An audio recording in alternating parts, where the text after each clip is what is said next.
मेरे सभी श्रोताओं को मेरा प्यार भरा नमस्कार। आज मैं आपके लिए लाई हूँ हिंदी के प्रसिद्ध साहित्यकार नरेंद्र कोहली जी की लिखी हुई एक कहानी जिसका शीर्षक है संचित भूख। तो प्रस्तुत है कहानी संचित भूख। शाम के झुटपुटे में वे दोनों तेजी से साइकिलें चलाते हुए भागे जा रहे थे। रास्ते में कहीं कोई इक्का दुक्का व्यक्ति मिला तो उन्हें देखकर चौंक गया। क्षण भर में उन्हें स्तब्ध दृष्टि से देख फिर अपनी राह चला गया। उन्हें इक्के दुक्के आदमी से डर नहीं लगता था, फिर भी वे अपनी साइकिलें तेज कर लेते थे। रास्ते में उन्हें कोई आग लगाती हुई भीड़ या हथियारबंद लोगों का झुंड नहीं मिला था। संयोग ही था कि पुलिस या मिलिट्री का कोई ट्रक भी नहीं दिखा था, नहीं तो कैंप से डिप्टी के बाग का फासला कम नहीं था। वे ट्रंकों वाले बाजार तक आ गए थे। उनकी गली अब 20 गज से अधिक नहीं थी। सहसा उन दोनों ने अपनी साइकिलें धीमी कर दी। गोपाल ने मुड़कर बिरजू की ओर देखा और मुस्कुराया। बिरजू के चेहरे से घबराहट धुल गई। वह काफी आश्वस्त हो गया था। असावधान वह फिर भी नहीं लग रहा था। साइकिल की घंटी मत बजाना गोपाल बाबू, बिरजू फुसफुसाया। क्यों? गोपाल ने अपनी घनी काली भवें ऊपर उठाई। यहां कोई छिपा बैठा हो तब? बिरजू ने कहा। आप घंटी बजाएंगे और वह अंधेरे में ही छुरा पेट के आर पार कर देगा। यहाँ कोई नहीं है। गोपाल ने साइकिल का अगला पहिया अपनी गली की कूचाबंदी के भीतर कर दिया। अपनी गली में क्या डर। गली के पहले कृष्णा कॉटेज की ड्योढ़ी में से सहसा कोई झपट कर निकला और उनके सामने खड़ा हो गया। कौन हो? दोनों ने देखा सामने खड़ा व्यक्ति कोई दंगाई नहीं था। एक सैनिक बंदूक पर संगीन चढ़ाए हुए तना हुआ खड़ा था। बलूच था शायद। हाँ, बलोच ही था। उसका सुर्ख कठोर चेहरा, उसके लंबे भूरे बाल, उसकी लाल टोपी और फिर वह कड़कती आवाज। हाँ, बलोच ही था। तो उनका मोहल्ला भी मिलिट्री के अधिकार में था। कौन हो? उसने धमका कर पूछा और बंदूक उठाई। मैं गोपाल हूँ और यहाँ बिरजू। गोपाल ने थूक गटक कर अपना निरर्थक परिचय दिया और उसका चेहरा ताकने लगा। यहाँ क्या करने आए हो? बलोच ने पूछा। उन्हें घबराया हुआ देख उसने अपनी बंदूक नीचे कर ली थी। गोपाल कुछ आश्वस्त हुआ। नहीं, वह उनको मारेगा नहीं। वह मिलिट्री का सिपाही था, गुंडा नहीं था। हम अपने घर आए हैं, गोपाल ने कुछ खुले गले से कहा। गली का 5वां मकान हमारा है। अपने मकान में लौटना था तो पहले छोड़कर भागे क्यों थे? बलोच हंसा। कल मोहल्ले पर मुसलमानों ने हमला कर दिया था, गोपाल ने कहा। 2 मकानों को तो आग भी लग गई थी, इसलिए भाग गए थे। तो आज क्या करने आए हो? बलोच के स्वर में जिज्ञासा कम व्यंग अधिक था। गोपाल डरी आंखों से क्षण भर उसे ताकता रहा, फिर सिर झुकाकर बोला। मेरी माँ बहुत बीमार है, वह बिना बिस्तर के सो नहीं सकती। हम बिस्तर लेने आए हैं। बलोच खूब जोर से हंसा। लड़के, तुम्हारी माँ को अपना बिस्तर तुम्हारी जान से ज्यादा प्यारा है? रास्ते में कोई छुरा मार दी या? वह रुका। कर्फ्यू में घूमने के जुर्म में मैं ही बंदूक दाग दूं तो कयामत तक बिना बिस्तर के सोए रहोगे। वह अपने हाथ में बंदूक तौल रहा था। दोनों सन्ने रह गए। थोड़ी देर पहले तक उनकी निश्चिंतता जम गई थी। बिरजू के जबड़े कस गए थे और उसके मुंह में बदमजा खट्टा खट्टा पानी जमा होने लगा था और स्वयं उसे पता नहीं चला कि कब उसका निचला होठ फैल गया। वह रो रहा था। मैं तो नौकर हूँ। गोपाल बाबू अपनी माँ के लिए बिस्तर लेने आ रहे थे। मुझे भी लाला जी ने साथ कर दिया कि कुछ चीजें ले आओ। नौकर? बलूच ने बंदूक फिर नीचे कर ली और सहसा उसका स्वर बदल गया। गहरी रोबदार आवाज में वह बोला। अच्छा, जाओ अपने मकान में। रात भर चुपचाप भीतर पड़े रहो। अंदर से दरवाजा बंद मत करना और बाहर भी मत निकलना। कर्फ्यू लगा है। सुबह तक बचे रहे तो कर्फ्यू खुलने पर चुपचाप कैंप को लौट जाना। और देखो, कोई सामान वामान लेकर नहीं जाना है। सामान ले जाने में जान का खतरा है। जाकर उन बेवकूफों को समझा दो जिन्होंने तुम्हें भेजा है। वे दोनों बहुत धीरे से साइकिलें ठेलते हुए आगे बढ़ गए। बिरजू पलटकर पीछे देख रहा था, कहीं उनके आगे बढ़ते ही बलोच पीछे से गोली न मारते। पर वैसा कुछ नहीं हुआ। बलोच अपनी जगह खड़ा चुपचाप उन्हें देखता रहा और फिर 2-3 छलांगों में कृष्णा कॉटेज की ड्योढ़ी में गायब हो गया। बिरजू ने गोपाल की चिंता नहीं की। झपट कर उसने अपने मकान का दरवाजा खोला और ड्योढ़ी में जा पहुंचा। गोपाल बाबू, अब तुम भी इधर ही आ जाओ, उसने कहा और भीतर गायब हो गया। गोपाल उसके पीछे पीछे भीतर चला गया। बलोच ने कहा था कर्फ्यू में बाहर नहीं जाना है और फिर सुबह भी कोई सामान लेकर नहीं जाना है। फिर वह अपने मकान के ताले खोलकर क्या करेगा? गली में बलोच मिलिट्री है और गली के बाहर फसादी मुसलमान। वह अपने मकान में अकेला क्या करेगा? 2 ही तो वे जने हैं। अच्छा है कि दोनों एक ही मकान में साथ साथ रहें। उसने अपने पीछे आंगन का दरवाजा भिड़ा दिया। बलोच ने कहा था दरवाजा अंदर से बंद मत करना, कहीं वह देखने ही ना आ जाए। उसकी बात मानने में ही उनकी भलाई थी, नहीं तो एक बार बंदूक दागना उसके लिए क्या मुश्किल था। वह आंगन में आकर खड़ा हो गया। बिरजू भी उसे देखकर बाहर निकल आया। वह शायद गुसल खाने में छिपा हुआ था। उसके चेहरे का रंग एकदम सफेद था और उसकी आंखें अभी भी फटी हुई थी। वह हमको मारेगा तो नहीं? उसने बहुत धीरे से पूछा। अपनी नाक पोंछ ले, बह रही है, गोपाल ने कहा। गोपाल धीरे धीरे चलता हुआ ड्राइंग रूम में चला गया। यह लाला जी की बैठक थी। उन्होंने अपनी दोनों पत्नियों की तस्वीरें बड़े समारोह से दीवारों पर टांग रखी थी। गोपाल बाबू, वाह, उसने बिरजू को देखा। वह भी उसके पीछे पीछे ड्राइंग रूम में आ गया था और शायद अब भी जानना चाहता था कि बलोच सिपाही उन्हें मारेगा तो नहीं। गोपाल उसे पिछले 2 वर्षों से देख रहा था, जब से वह लाला जी के घर नौकर हुआ था, पर शायद उसने इतने ध्यान से उसे कभी नहीं देखा था। 12-14 वर्ष का यह पहाड़ी लड़का साफ सुथरे कपड़े पहनता तो शायद सुंदर कहलाता। रंग उसका गोरा था, नाक तीखी थी, उठी हुई, और पता नहीं उसकी आंखों का रंग हल्का नीला कैसे था। इस समय वह डरे हुए चूजे के समान उसके पीछे पीछे मंडरा रहा था। देख बिरजू, गोपाल ने कुछ स्थिर स्वर में कहा, हमें रात यही काटनी है, तू जानता है। फिर भूखे तो नहीं रहा जाएगा। कुछ खाना वाना पका और बलोच की बंदूक को भूल जा। खाना? बिरजू ने नाक से सुनु किया और आंखें उल्टी हथेली से पोंछ डाली। कैब में चलकर बना दूंगा। गोपाल बाबू, पहले यहाँ से निकलो। वह बहुत दीन हो गया था। मुझे उस बलोच से बहुत डर लगता है। देख बिरजू, गोपाल ने उसे समझाया, डरने से काम नहीं चलेगा। रात को हमें यहाँ रहना ही है। रात भर टिके रहे तो शायद सवेरे बचकर निकल जाए। रात को निकलने की कोशिश की तो बस ठाए ठाए। बिरजू के मुंह से अनायास निकला। उसकी आंखें जैसे फट सी पड़ी और वह गिनने के से अंदाज में जमीन पर बैठ गया। उसके चेहरे पर इस मौसम में भी पसीने की बूंदें उभर आई थी। वह बदहवास सा गोपाल को अपनी फटी आंखों से घूरे जा रहा था। गोपाल उसकी हालत देखकर परेशान हो गया। वह पहले ही कम चिंतित नहीं था। यह पता चलने पर कि 2 हिंदू अभी भी इस मकान में है, कोई भी आकर इस मकान पर मिट्टी का तेल या पेट्रोल छिड़क आग लगा सकता था। मकान को आग ना भी लगे तो भी उसके लिए छुरे का एक ही हाथ पर्याप्त था। फिर बलोच सिपाही की गोली। उसने कहा था अगर सवेरे तक बचे तो। पता नहीं सवेरे तक बचना है या नहीं। और ऊपर से बिरजू की हालत।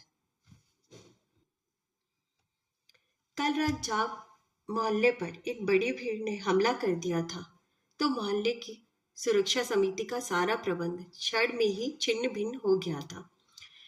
भीड़ के एक दहाड़ते हुए नारे अल्लाह अकबर के उत्तर में सुरक्षा समिति के स्वयं सेवकों ने बहुत डरे हुए स्वर में जय बजरंग बली कहा था, पर लड़ाई नहीं हो सकी थी। 2 मकानों को आग लगी और लोग भाग खड़े हुए। उस समय शायद किसी ने भी कोई सामान साथ नहीं लिया था। सबको अपनी अपनी जान की पड़ी थी। सामान की कौन सोचता। तब वह स्वयं कैसे अपनी बीमार माँ के साथ कैंप तक पहुंचा था, उसे याद नहीं। सारी की सारी रात भाग दौड़ में कट गई थी। पर सवेरे से जब कैंप में कुछ स्थिरता आई और डोगरा मिलिट्री के पहरे में उन लोगों में सुरक्षा की भावना आई, तब से उनके मन में यह चिंता घर कर गई थी। माँ पिछले 5 वर्षों से बीमार चली आ रही थी। उस कैंप में मिलिट्री वालों को दी हुई केवल एक दरी बिछाकर सुलाने से क्या अच्छा नहीं था कि वह उसे घर पर ही छोड़ आता, जब तक जीती आराम से रहती और फिर किसी दंगाई के हाथों मारी जाती। दिन भर वह माँ की तकलीफ देखता रहा था और सोचता रहा था।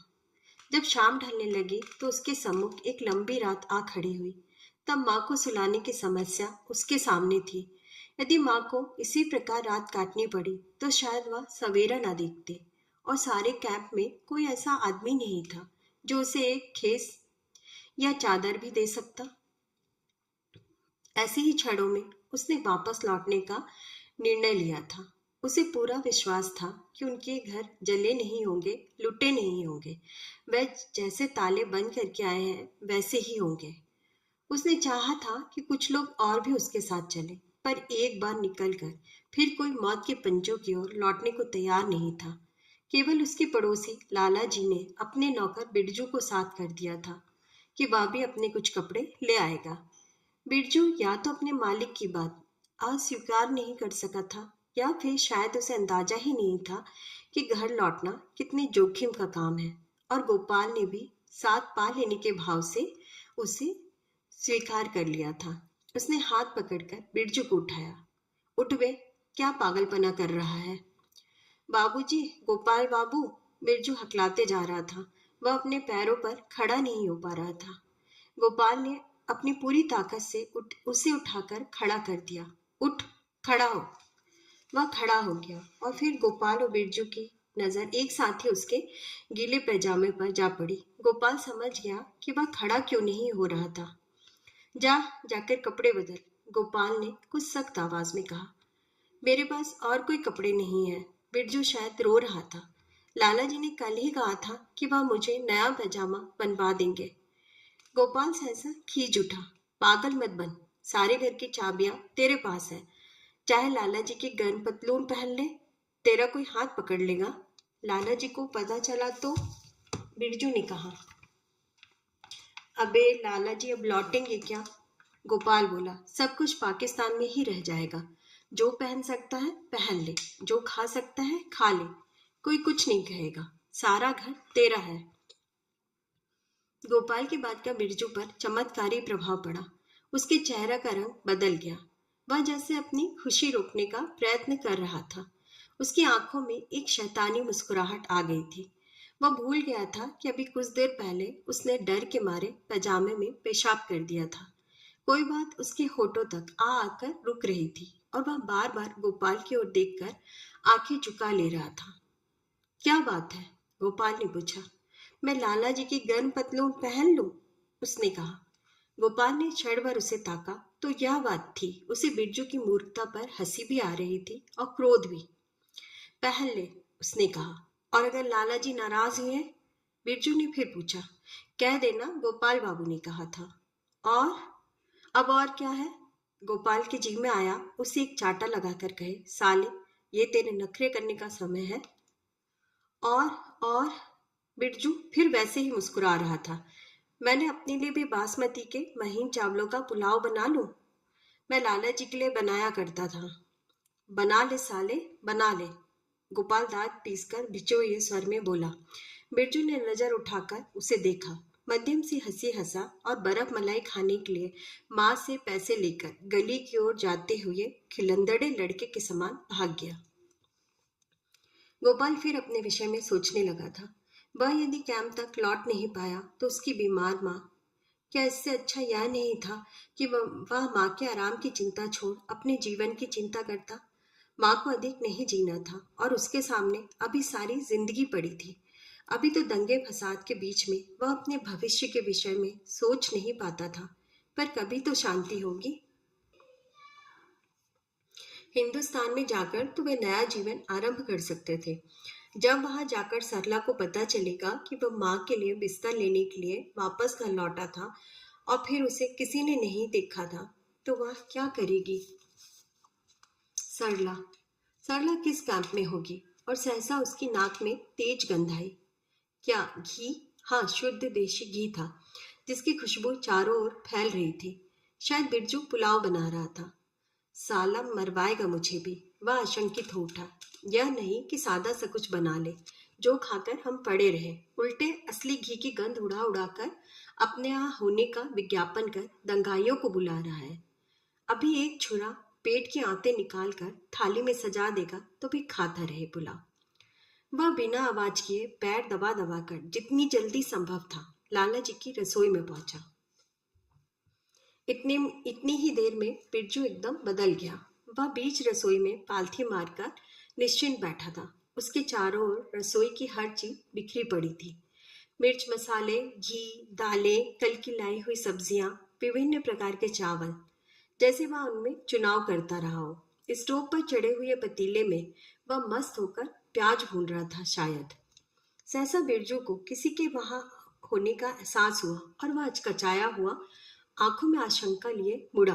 पर उसकी आंखों में वह भय नहीं था जो थोड़ी देर पहले गोपाल ने देखा था। बिरजू उसके आर पार देखता रहा, जैसे उसे पहचान ना पा रहा हो। फिर उसकी आंखों में पहचान लौटी। वह खिसियानी सी हंसी हंसा। मुझे लगा जैसे बीवी जी आ गई है। तभी तो समझ नहीं सका कि बीवी जी ने अपनी सुत्थन की जगह लाला जी का पैजामा क्यों पहन रखा है। गोपाल के जी में आया, कहे, साले तुझे बीवी जी और लाला जी का डर लग रहा है, छुरे और बंदूक का डर नहीं है? पर उसने कुछ नहीं कहा। बिरजू लाला जी की गर्म पतलून पहने अपनी रसोई में निश्चिंत था। उसे फिर से बाहर खड़ा बलोच सिपाही याद दिला दिया जाता तो इस बार वह शायद रसोई भी गंदी करता। गोपाल चुपचाप लौट आया। अच्छा है कि अब वह बिरजू के मारे परेशान नहीं था।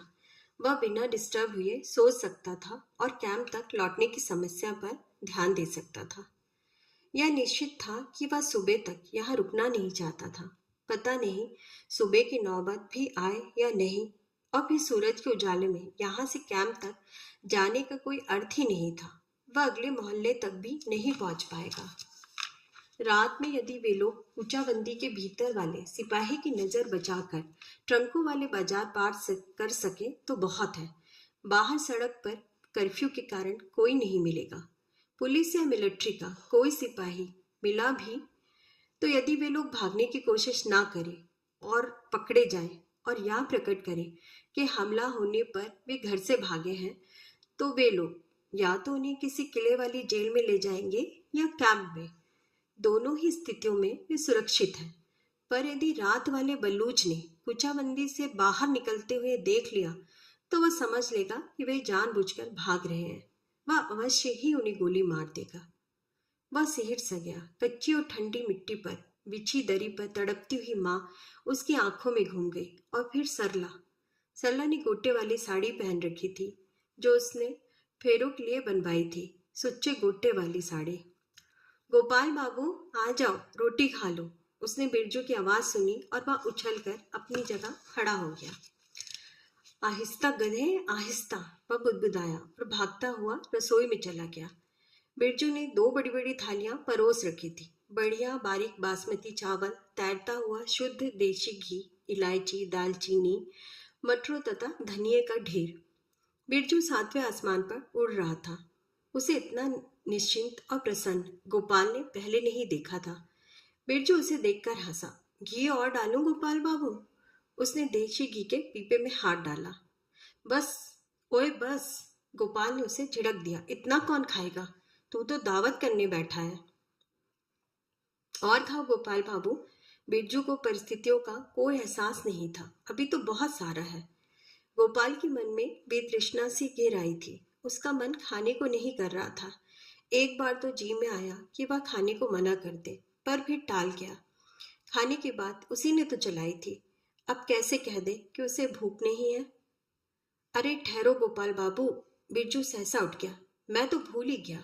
वह उसे देखता ही रह गया और बिरजू मियानी की सीढ़ियां चढ़कर ऊपर चला गया। ऊपर से उसके गुनगुनाने का स्वर भी आ रहा था और गोपाल का मन टूटता जा रहा था।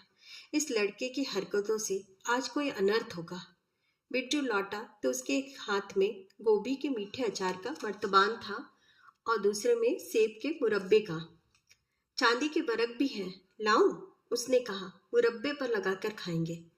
बैठ यहाँ, गोपाल को आखिर कहना ही पड़ा। ज्यादा हुड़दंग मत मचा कि बलोचों की नीयत खराब हो और वे तेरी दावत खाने आ पहुंचे। वे एक ही गोली में तेरा पेट भर देंगे। बिरजू ने क्षण भर को बुरा सा मुंह बनाया और अपनी थाली की ओर झुक गया। पुलाव के दो चार बड़े बड़े कौर खाते ही उसका मूड ठीक हो गया। उसने मुरब्बे के कई टुकड़े अपनी थाली में डाल लिए थे। वह बहुत तेजी से खाता जा रहा था। बिरजू, गोपाल ने कहा, इस हिसाब से खाना कि तबीयत न खराब हो। परवाह मत करो बाबूजी। बिरजू पुलाव से भरे हुए मुंह से गपगपाता हुआ बोला। लाला जी रोज खाते थे, उनकी तबीयत कभी खराब नहीं हुई। उल्टे देख देख कर मेरी ही तबीयत खराब होती रहती थी। सुन ओए, गोपाल का स्वर कुछ और तीखा हो गया था। हमें सोना नहीं है, रात भर जागना है, बारी बारी पहरा देना है और अफसर मिलते ही खिसक जाना है। हमें रातों रात कैंप पहुंचना है। अच्छा, बिरजू ने बड़ी बेरुखी से कहा और 2 चम्मच घी के अपनी थाली में और डाल लिए। मुझे काफी देर से भावड़ों के मोहल्ले में हलचल सी सुनाई पड़ रही है। वहां शायद आज रात हमला हो सकता है यहाँ भी कोई आ जाए। गोपाल ने उसे फिर चेताया। अच्छा अच्छा, उसने बेरुखी से कहा और पानी का गिलास पीकर लंबी सी डकार ली और फिर खाने में जुट गया। गोपाल ने अब तक जो 2-4 कौर खाए थे वे उसकी छाती पर ही पड़े थे। उसे उबकाई से आ रही थी और खाता तो शायद उल्टी हो जाती। उसने अपना हाथ रोक लिया। वह और नहीं खाएगा। वह उठा और बाल्टी से पानी लेकर हाथ धोने लगा। बिरजू ने एक बार, अरे और खाओ ना, गोपाल बाबू से कुछ अधिक नहीं कहा। वह खाता रहा। गोपाल उठकर ड्योढ़ी पर चला गया। उसने भिड़ाया हुआ बाहरी दरवाजा हल्के से खोला और बाहर झांका।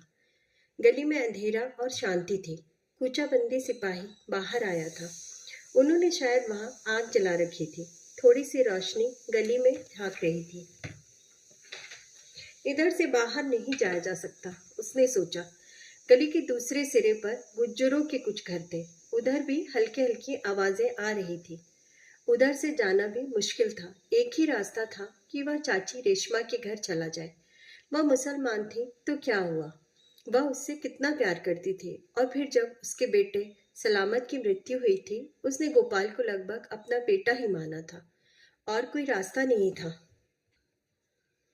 चाची रेशमा का घर गुज्जरों के घरों के साथ मिला हुआ था।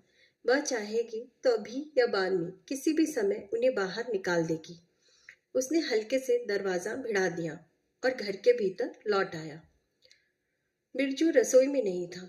वह बैठक में भी नहीं था। गोपाल को वह लाला जी के सोने के कमरे में मिला। वह लाला जी के गद्देदार पलंग पर रजाई ओढ़े पड़ा था। पलंग की साथ वाली टिपाई पर लाला जी का हुक्का पड़ा था।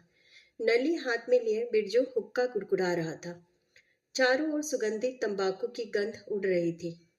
बिरजू, गोपाल ने अपने गले से निकलती चीख को बड़ी कठिनाई से भींचा। आओ गोपाल बाबू, बिरजू ने खिसक कर उसके लिए जगह बनाई। आओ बैठो, हुक्का पियोगे? गोपाल को लगा बिरजू ने घी नहीं खाया, अफीम खाई है। उसकी आंखों में गुन्नोदगी थी। वह आधा सोया हुआ लग रहा था, जैसे सोए सोए या गहरे नशे में से बड़ी मुश्किल से उसने आंखें खोली हो और वे फिर से झपक जाने को तैयार हो। गोपाल उसे घूरता रहा, पर बिरजू पर कोई प्रभाव नहीं पड़ा। वह पहले ही सो चुका था और सोए सोए ही हुक्का गुड़गुड़ा रहा था, जैसे छोटा बच्चा सोए सोए आदतवश ही दूध पी लेता है।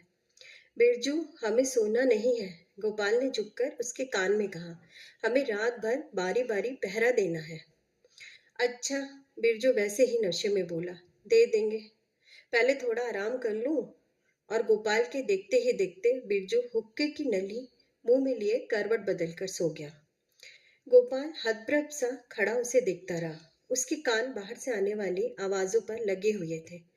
किसी दूर के मोहल्ले से चीख पुकारे की आवाजें आ रही थी, जो बलोच सिपाहियों के ऊंचे कहकहों में डूब गई थी। आप सबका कहानी सुनने के लिए बहुत बहुत